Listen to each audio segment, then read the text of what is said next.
All right, this is Crow. Before we jump into the episode that we have today, Clive DeCarl has come back. There was an overwhelming response to the products that he's providing, and he's found that the supply chains, like everything else, have slowed down. So welcome, Clive. Thanks very much, Crow. Yes, I was incredibly surprised. We had way more orders than we'd ever anticipated, and literally hundreds and hundreds of emails asking questions and lots of people wanting to join the Secret Health Club. And we're literally swamped, and we've taken on a couple of extra staff to cope with everything. But so anybody who has bought anything, please just be a little bit patient. And then, as Crow indicated, we suddenly found the supply chains are broken. I mean, to get bottles and labels and stuff, which used to be no problem at all, or the raw ingredients, suddenly it's become a nightmare out there. So thank you very much, all of you who are waiting for stuff. Just be patient, and it will arrive as soon as we can possibly ship it. Okay, so to cut to the chase here, Clive's on top of things. No ball has been dropped. This is about the nonsense we're all living with. There are workarounds, and he's on it. We just wanted to inform everyone. Now we're going to jump into the episode. So there it is. Thanks, Clive. Cheers.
All right, man. Welcome to Crow 777 Radio. This is episode 221. Jason Lindgren is with me, and we have two gentlemen from Australia with us, Daryl O'Brien and Darren Dixon. We're going to be talking about the Constitution. You guys may remember a while back, Jason and I did a request for people who knew some things about the Constitution. And of all things, we met some people in Australia, and we're going to explain how that shakes out and why it went this way. Anyhow, welcome, Jason. And I don't say this very often. Good evening, Crow. Yeah, we're doing this at night because there's something like 15 hours between where we are and where they are in Australia. Anyhow, we don't have a lot. I know your house flooded last night in the middle of the night, but you're going to be able to leave that house pretty quick. That's the idea anyway. We're working on all that now, trying to get that taken care of because paperwork for the new house has been signed, so... All right, man, let's just get in here and do this. This is one I've been looking forward to. So let me intro these guys real quick.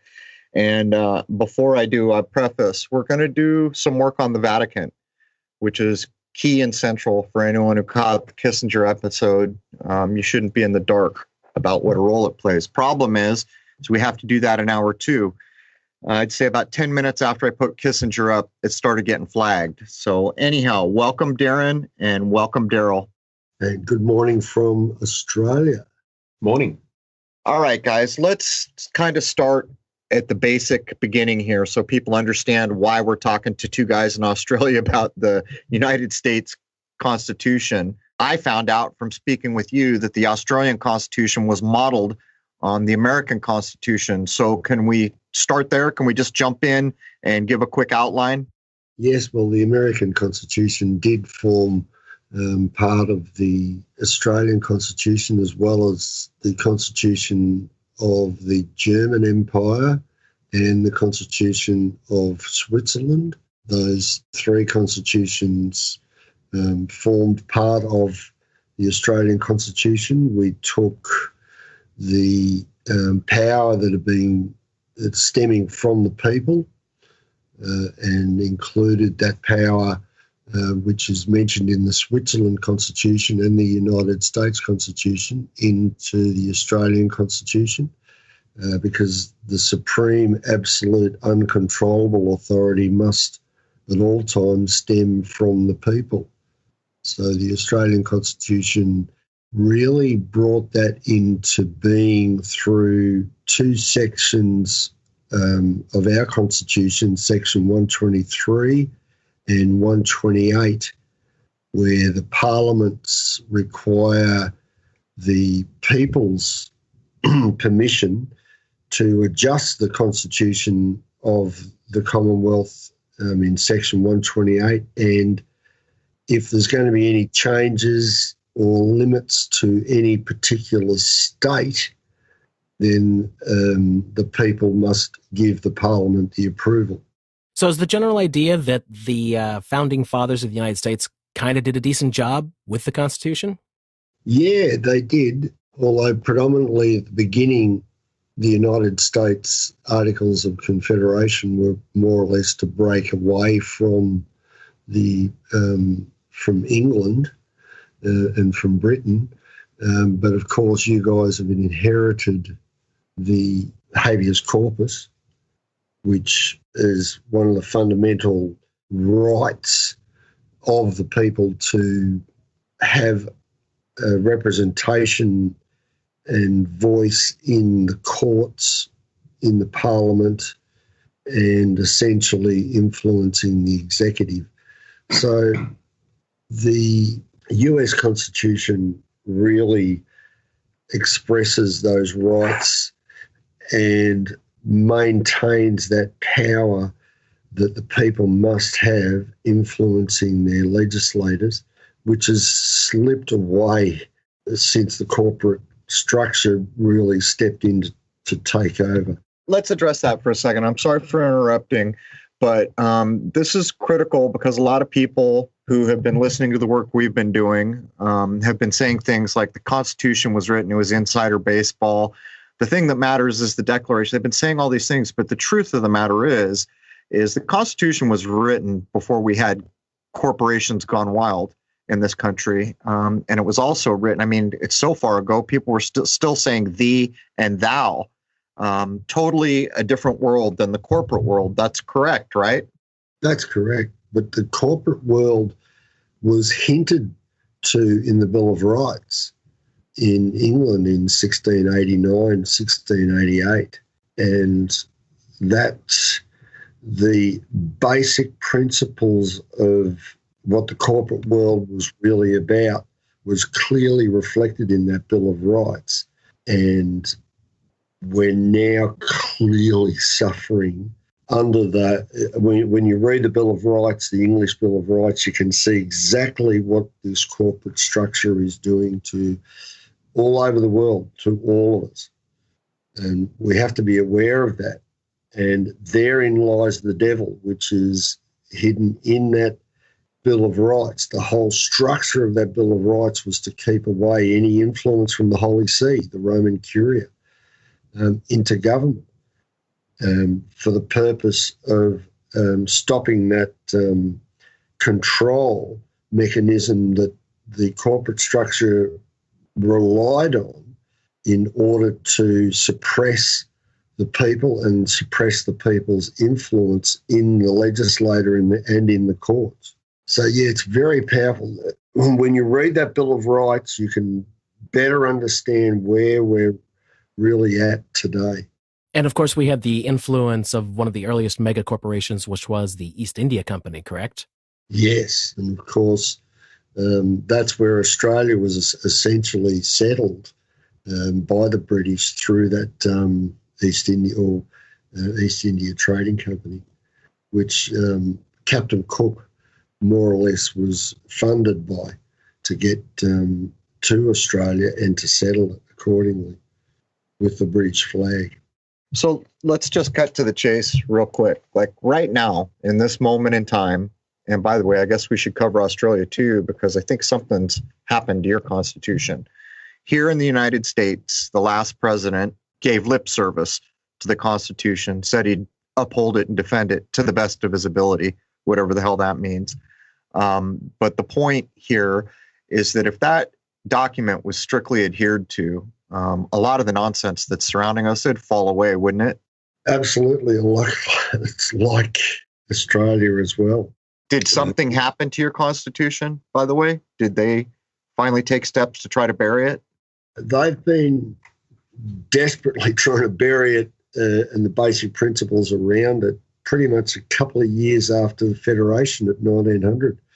So it's been poorly interpreted by our courts, poorly interpreted by legislators. They've tried to disassemble it by bringing in other statutes that contradict it. But one of the things that the Australian Constitution and the framers intended was that because the Australian people take a vital role in the structure of that Constitution, they've more or less kept it from the Australian people instead of installing it into our school system, which really should have been, and making sure that every child and everyone in this land understood what that Constitution was about in order to take part in the referendums. Because there's been 48 referendums since Federation, and there's only been 6 that have had a yes, which speaks volumes. The Australian people have just been ignorant of a document that they play a vital role in. And this is why when I saw this 20 years ago, I thought this is crazy. So I started public meetings and just reading through this Constitution and to see if there was any correlation between the Constitution and what's happening today. And of course, we saw this vast chasm take place, and people were just shocked at what was written in there, which dictates what government can and cannot do, and the role that the people must play in that. What might ring true for your listeners also is, in Australia, I can explain the Australian situation. Since 1973, we've had a corporate government. And what's taken place there, the actual government operate off a general acceptance of a truism.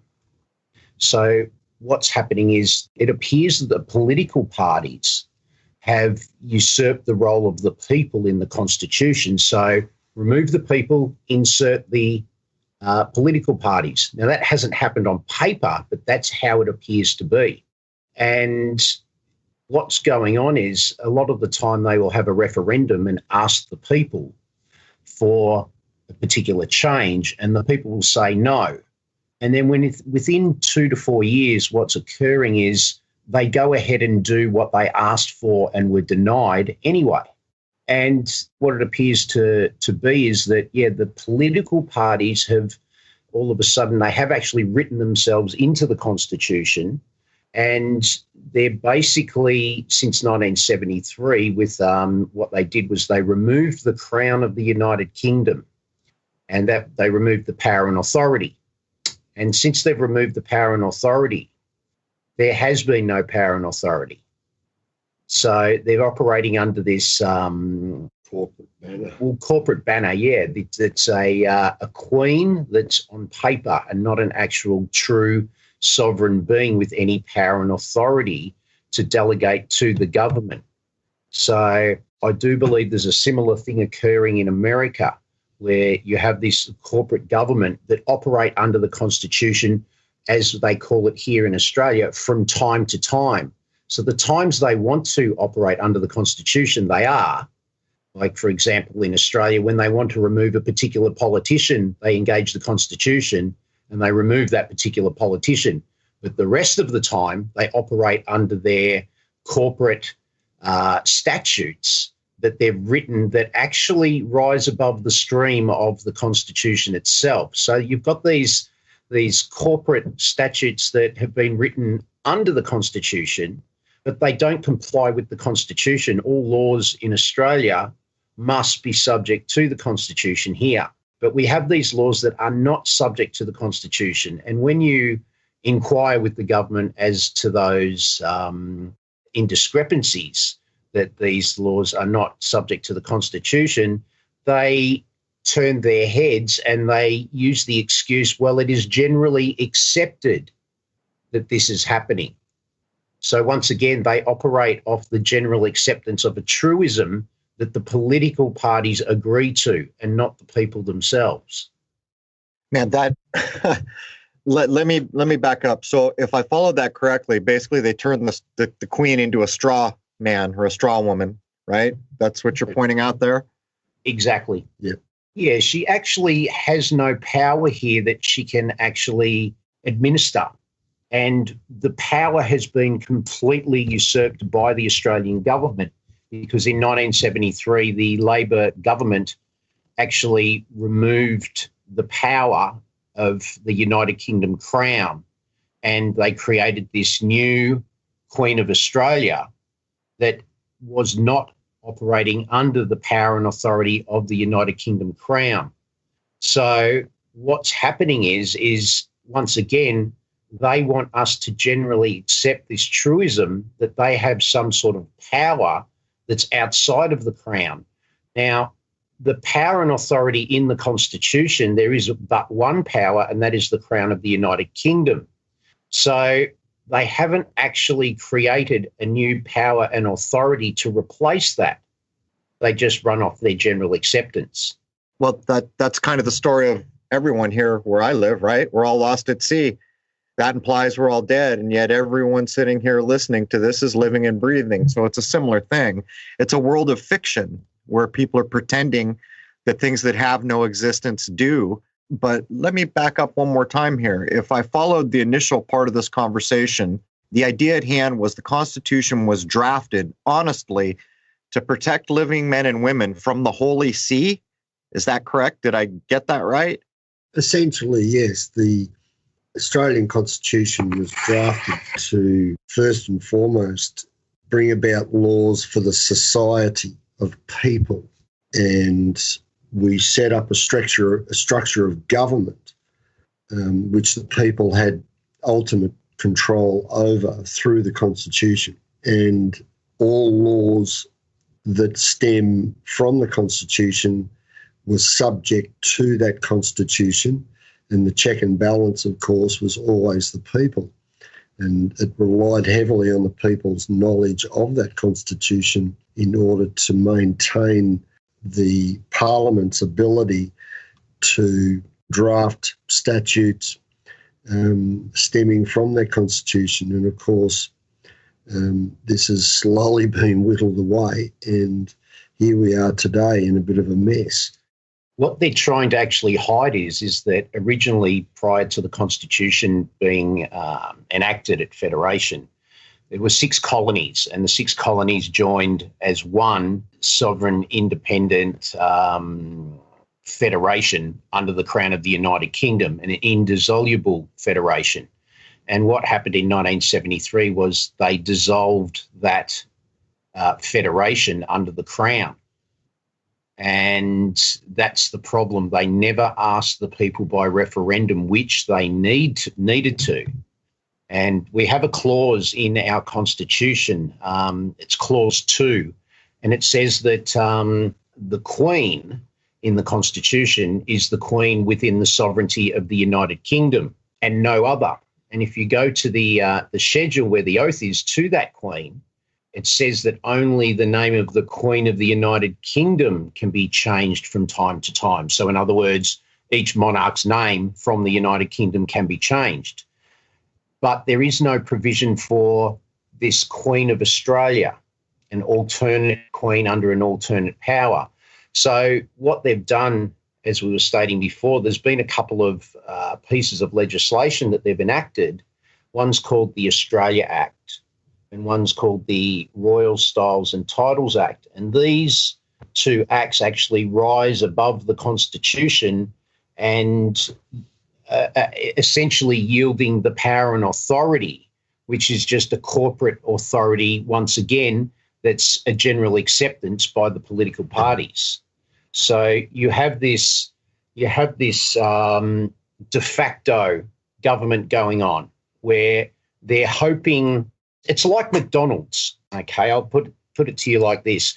When I grew up, McDonald's was actually, it was a pretty good hamburger. But now they've actually taken everything out of that hamburger and replaced it with things that aren't actually food. And that's the same thing with government. They've replaced it, and what they're relying on is that you think it's the old system or the old hamburger, so to speak. So it's like many products that have happened these days. But yeah, the Constitution itself has been usurped by this corporate entity that yields no actual power and authority, and they just hope for this general acceptance that you haven't noticed that they've actually changed it by these corporate statutes. It's that deception going on once again. Yeah, and in 1999 here in Australia, we had the last referendum that we've had out of those 48 referendums, and that was fairly well in your face. Do we go to a republic or do we stay with the monarchy? And overwhelmingly, the Australian people said, we'll stay with the monarchy, which pretty much undid all of their dirty work that they'd been conducting for the last 100 years. And they ignored it. It was interesting with that referendum because what actually happened was the question was, do you want to replace the Queen and the Governor-General in the Constitution with a president? And the people said no. And that actually contradicted their Australia Act and their Royal Styles and Titles Act, which replaced that Queen that was in the Constitution. So in effect, not that it actually did, in effect, it nullified and confirmed that the people wanted to remain under the power and authority that's found in the Constitution and not this generally accepted truism of this corporate entity. Well, then I've got to ask the obvious question here.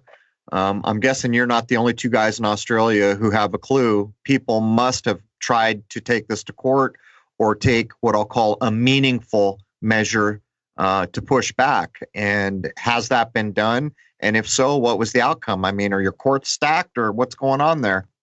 Yeah, our courts are stacked. And one of the things they did in 1973, they first signed a treaty with Rome. Then they created the paper queen, and then they created a separate court system. Hold on, I gotta jump in here with what you just said. Basically, if I understood what you just said, the Vatican took over your country. Basically, yeah, and that was the first step. So in March 1973, our Attorney General, the Federal Attorney General, signed the Unidroit Treaty, which then allowed an intergovernmental committee based in Rome to oversee and draft all legislation under the heading of private law. Wait a minute, you're telling me that all the statutes and laws under this kind of perverse corporate system that's called government, that's all being done in Rome? Yeah, and there's 63 member nations, of which the top 25 form the executive arm of that body, of which Australia is on that executive arm. They draft all the private law. Now, Australia joined in 1973. America was already part of that in 1964. England went over to it, the United Kingdom, in 1948. So this private law body have been drafting pretty much all of the legislation ever since. And that legislation, and you can confirm all of this by getting onto the Unidroit website, which is where I learned all of this. Are you saying that the United States is in the same situation? Did you just offer a date? When did the United States become part of the system you're describing? They become part of it in 1964 and the United Kingdom in 1948, and they target specifically your legislative department. So here in Australia, it was our Attorney General. In the United Kingdom, it was the Department of Legislation and International Law. And I'm pretty sure it's the same with the United States. And from that point on, the architects to your legislation then take their instructions from this governing council based in Rome. And they have the articles for each one of those. So, for instance, laws around contracts, laws around negotiable instruments, banking, secured transactions, franchising, insurance, any civil procedure, civil liabilities, leasing, transportation, hotels, municipal law, marriage, even the legal status of women, and maintenance obligations. And recently, they've drafted articles relating to space. So they're now governing space. Yeah, sure they are. We can imagine a Queen of Australia. Let's just imagine that. So I got to ask, man, they had to have had their foot jammed in the door. How did they do it? I'm guessing these countries didn't necessarily want to do what was brought to bear. I guess what I'm asking is, how the hell did they pull this off? They must have had some kind of leverage. If we're to go back to the beginning of this conversation, we're stating that the Constitution was drafted to basically protect living men and women from the Holy See, yet we're very early in this conversation, and we're pointing out that almost every country that matters is being governed by the not-so-Holy See. So how the hell did they do it? It's been around for this influence since, I know for the United Kingdom, since 1215. The Treaty of Verona, 1213, gathered the Holy See gathered up the United Kingdom through King John and took the crown and leased it back to the United Kingdom, which they pay every year diligently. I think it's 1,000 guineas a year are paid. So they've been in the background, insidiously in the back corner of all of our governments, influencing them for hundreds of years. And how did they do it, though? I mean, back then there was no video, so no one was getting blackmailed for playing hooky with a goat. I'm just trying to get down to we know how things are done in the modern era. There's a lot of that kind of thing goes on, but all the way back then, do you have any insight into what the crowbar was? What was the lever, the pressure? Probably religion, more than anything. In 1946, what actually happened was they introduced the League of Nations, and Unijoint was an arm of the League of Nations, which was obviously a pre-runner to the United Nations, so the one world government. So now that's, as we know, that's been going on for a long time, hundreds, if not thousands of years. But it all began, or the last, I suppose, realm of it, bestowed upon every country, started when after World War I with the League of Nations. And it just, as I said, it was an arm of the League of Nations. And so people, once they joined the League of Nations, they've actually signed onto it by entering the League of Nations. So it sort of came along as an ancillary part of being a member. The first attempt in the 20th century here in Australia was through the first beginning of the League of Nations through the Treaty of Versailles, which didn't really didn't get legs, because the sort of pseudo leader was our Prime Minister here in Australia, Billy Hughes, and he was a bit of a redneck, and he didn't really like the Chinese or the Japanese being part of this League of Nations, and they were very much wanting to be part of that. And because he wouldn't include them in that role, or that body, it sort of broke up, and then it was reformed again in the 40s. So it's just been a gradual, in the 20th century at least, it's been a gradual takeover, but through a number of areas. But the world wars were essentially catalysts to bring about all of this influence through Rome, just through the back door. And of course, the banking world has been one of the main thrusts of power that Rome has been influencing, especially through the Jesuit arm and the neutral. Switzerland were really the first to start Unidroid off. I think it was around 1940. And then gradually they just, and Unidroit was specifically set up to be the drafter of legislation, be the push for this private law. And it's the private law that we've really got to focus on, and therein lies the devil, separate to that of the public law, which is applicable to the society. Private law tends to find its foundation in the land or on the sea as such. But here in Australia, the legislation that really shows that up is relating specifically to, for instance, Australia and its territories rather than the people.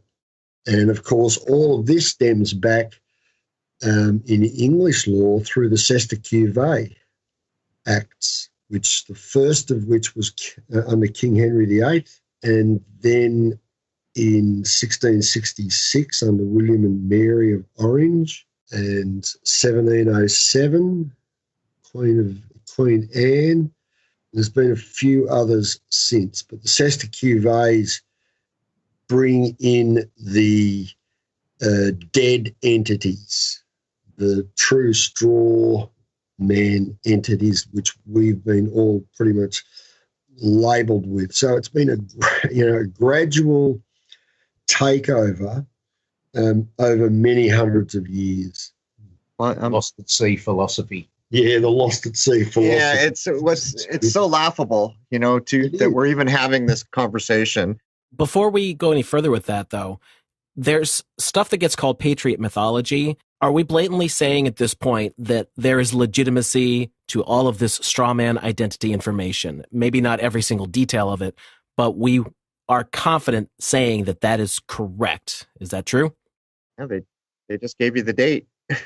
I'm just trying to make it plain and clear because a lot of people like to argue about this stuff, and this is about as important as you can get, not to mention the fact that people will accuse, especially us, of not pointing out the fact that the Vatican and the Jesuits are at the heart of most of this, and we never disagree with that statement.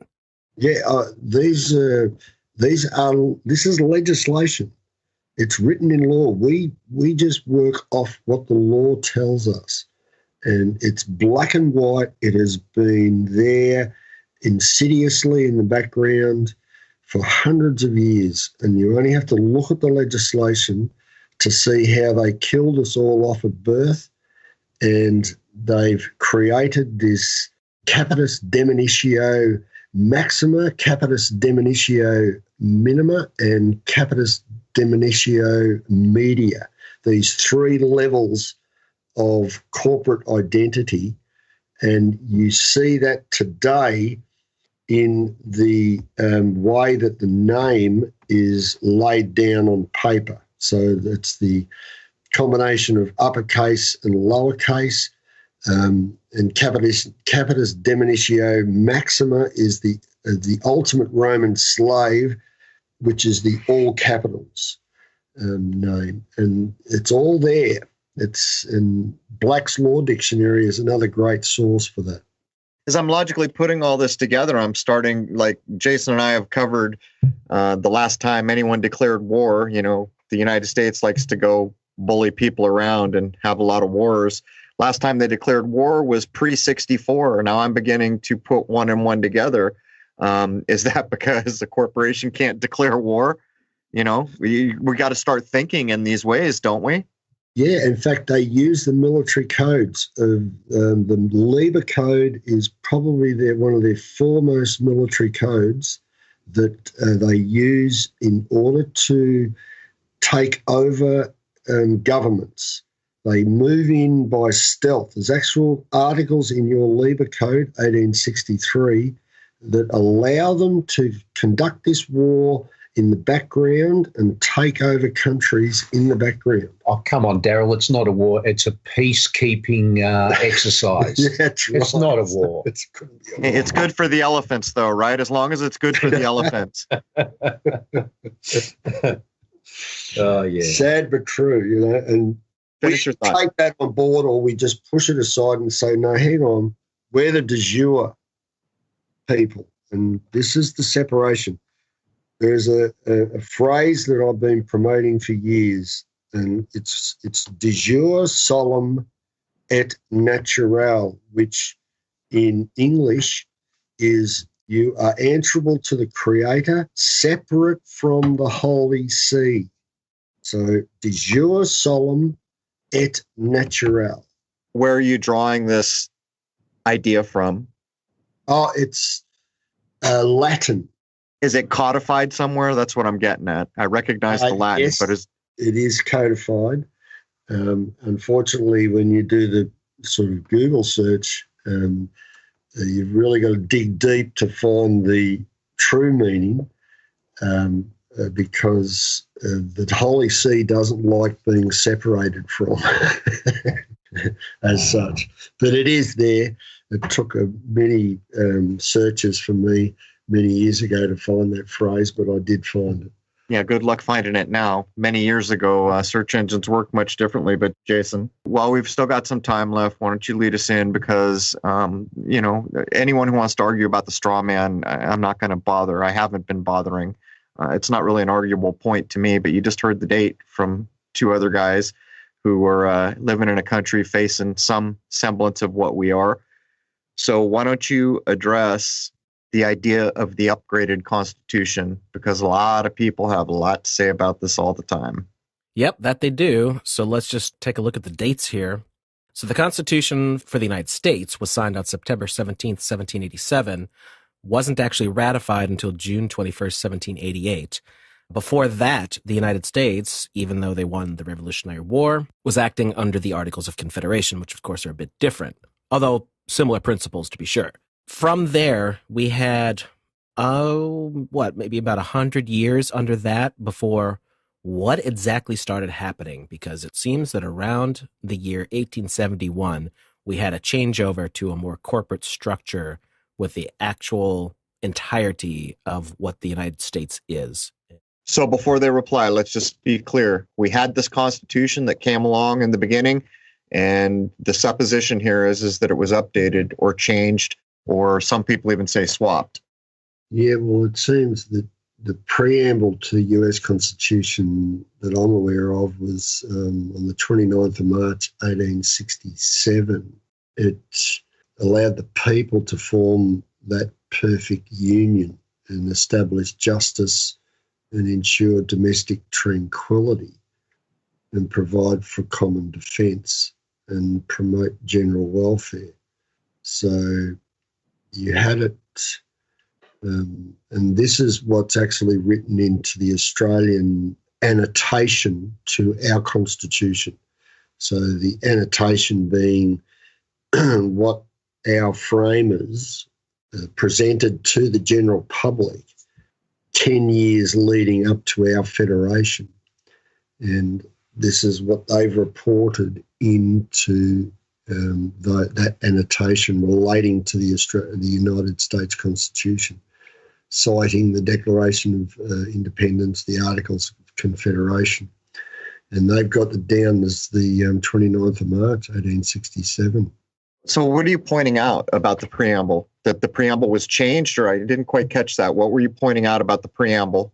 Well, that preamble is what's existing in our Constitution as such, in the history of our Constitution. So that's reported in our annotation, is the 29th of March, 1867 preamble.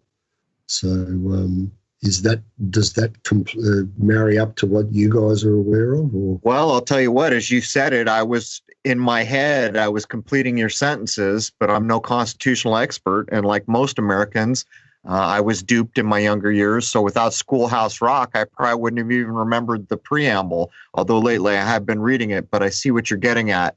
So you have written into record, date, time stamped, all that good stuff on that preamble, which could be compared. So the truth of it is, I think, unless Jason can answer otherwise, we would have to look verbatim to know whether there's been any modification. But I'll cut to the chase. Is it your contention? Are you aware that in whatever Jason says, in 1871, Jason? Yes, that's what the whole Washington, D.C. Act and all that. So do you have any information that would start to validate that the original Constitution was either reworded, swapped out, modified in some way in 1871 to provide for this kind of reign of the living dead, the corporation? It's actually the Articles of Confederation that were ratified on 1781. In July, 9th of July. You better jump in here, Jason, because I'm getting... They were 9th of July, 1778, and ratified 1781. Yeah. I was looking at the Constitution, not the Articles of Confederation, so go ahead and carry on. My bad. You see, we've got Articles of Confederation, whereas it hath pleased the great governor of the world. And who is that supposed to be? That's a good question. And now, the creator. The creator. To incline the hearts of the legislators we respectively represent in Congress to approve of and to authorize us to ratify the said Articles of Confederation and perpetual union. Know ye that we, the undersigned delegates, by virtue of the power and authority to us given for that purpose, do by these presents in the name and in behalf of our representative constituents, so they're talking on behalf of the people, fully and entirely ratify and confirm each and every of the said Articles of Confederation and perpetual union and all and singular the matters and things therein contained. And that's the 9th of July, 1778, ratified 1781. And that's your Articles of Confederation that's printed into our annotation of our Constitution. So I guess the main thing we're getting at is, do you have information or ideas about where we left behind the idea of living men and women and had documents or rights or whatever you want to say changed in some way to open the door to corporate nonsense? Well, that would have to have brought in the Cesta Cuvées, which is specifically in your Black's Law Dictionaries, your first Black's Law Dictionary, right through to the 10th edition, clearly point out those connections and that corporate connection through the dead entity. Even though your Declaration of American Independence ought to be dissolved any link with Great Britain, the word ought doesn't sever completely the ties to Great Britain, and therein lies the link through the Cesta Cuvée. Yeah, what they create is basically a mirror image corporate structure. And as you're aware, the corporate structure cannot deal with the living man. So they replace the we the people in the Constitution with the representatives, which comes in the corporate form of the political parties. So that's the structure that they operate off. Well, that's the whole basis of corporate law anyway, isn't it? It's just representation of things that are real, of actual corporeal living entities by paper, basically. Yeah, that's right. And that allows them the power to then manipulate that paper according to their will, not the people's will. What's the big deal about the Cesta Cuvée Act of... A lot of people bring up 1666 because, of course, they want to say, look, Mark of the Beast. Do you know why that matters? Well, that's where they essentially killed us off at birth. And they do that via the live birth record. They give our parents, when we're born, they give them a piece of paper to fill out, and they then take that live birth record and flip it over to a birth certificate and do with that as they please. They copy claim the name, so they register the copy claim on that name and all derivatives of that name, and then they just take that and use that accordingly, and then enslave us when it comes time to go out and work and step out of the school structure and start mingling in society. So they trap us into that birth certificate, and we then have been indentured into their corporate world. And accordingly, we then apply, we work under their statutes, those corporate statutes. But of course, because all of this has been done by stealth, it's a game of deception, and it's up to us to wake up to that. House of cards, man. That's right. We have to wake up. And once we do wake up, there are articles, Article 43 of the Labour Code, which allow us to step into the role of being a free man. And then we can step away from that corporate structure. But, of course, we also need to maintain the person that they've created in order to survive in this society. And that's where I've tried this. I tested this in our courts quite successfully 3 times. I've fulfilled the trilogy. And I played the role of the person's personal representative, which is the dead entity in probate. So our courts are probate, essentially. And the most powerful court is probates, because probate deals with the dead. So I presented myself 3 times in our courts as the person's personal representative, and they couldn't deal with me. They eventually got to the district court here in Melbourne, in Australia, and the Department of Public Prosecution's representative just came up to me and said, "Listen, mate, this has got nothing more to do with you. See you later. Have a lovely day." And they were then dealing with any sort of breaches of their statutes themselves, because they essentially created that entity. So I've basically handed that baby back to them, and they had to deal with it accordingly. And what was the outcome? Oh, they just leave me alone. They just leave me alone. Couldn't you fine them or something? No, I'm making a bad joke. So let me spell this out for folks, because so many people take in and the act that's being referred to from 1666. It's a Latin word, and here's how you spell it: CESTUI, new word, QUE, new word, VIE. And then it'll be the act of 1666. But listen to the first line of this. This is the House of Cards, the charade. And this is really, of all the things that have gone on, the thing that astounds me the most is what a damn House of Cards this is, man. It just, no matter what angle you look at it, the first good breeze that comes along, that thing's going down. But listen to the first line of this: an act for redress of inconveniences by want of proof of deceased persons beyond the seas or absenting themselves, upon whose lives estates do depend. This is the whole Lost at Sea narrative. Yeah. Absolutely. Yeah, so if you're listening to my voice right now and you were born in the place we call Earth, I would like to inform you that you're not alive. You're lost at sea. You may think you're breathing, but actually you're not breathing. I mean, we could make these jokes all day, couldn't we? We could. Yeah. What they actually did at that time when they wrote the act is people were going off to sea, okay? And a lot of people were getting lost at sea. And so they said we had to bring in this act for those people that were lost at sea because they left behind their estate. And if they left behind their estate, what would happen if they never returned from sea? What the Act did was allow the government to claim that estate after 7 years.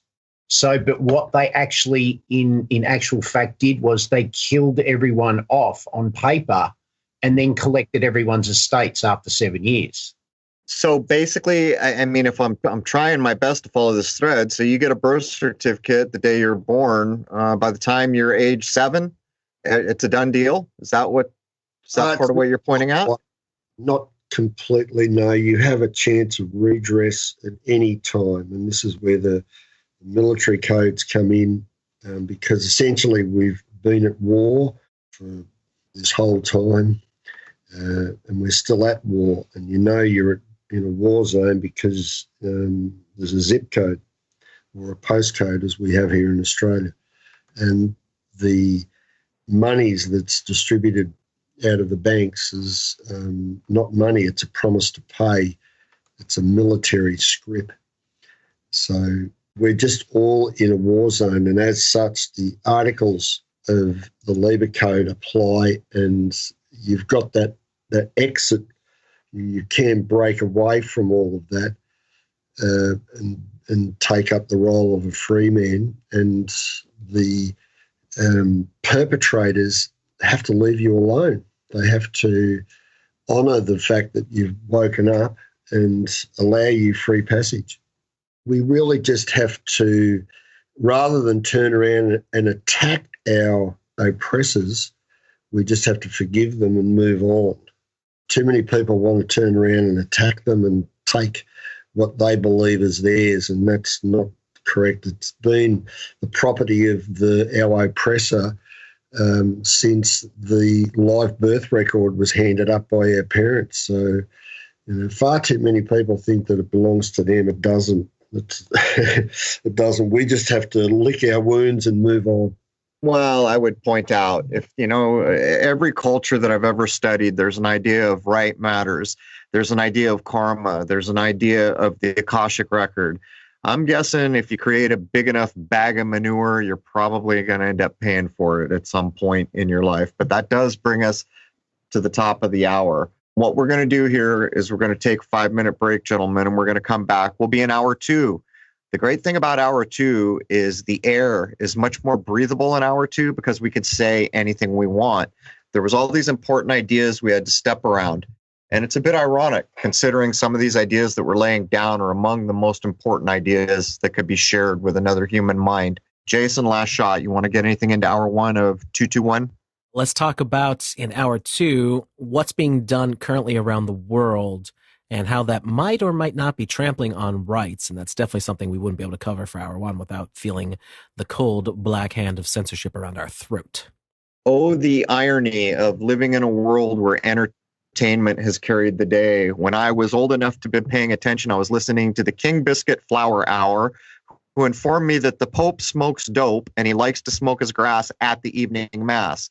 And that was the entirety of what I knew about the Pope, when in fact there was so much more to know. But anyhow, that does bring the first hour of episode 221 to a close. We're going to be back in spades, in clubs, in hearts, and diamonds. We're taking the whole damn deck back to hour 2 for crow777radio.com. That's CRROW777radio.com. We're going to exercise some free speech on the other side of this, and we're going to talk about things that are frankly mind-blowing. And by the way, part of the reason we're doing this is because we need to back up what we said on certain shows. But the other part is Jason's brought up a couple of things that people like to argue about, and they're really not arguable. Anyhow, join us on the other side for hour 2 of episode 221. And we're basically going to tell you that the Vatican owns it all and has for quite some time. There it is, man. Cheers.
enemy of knowing.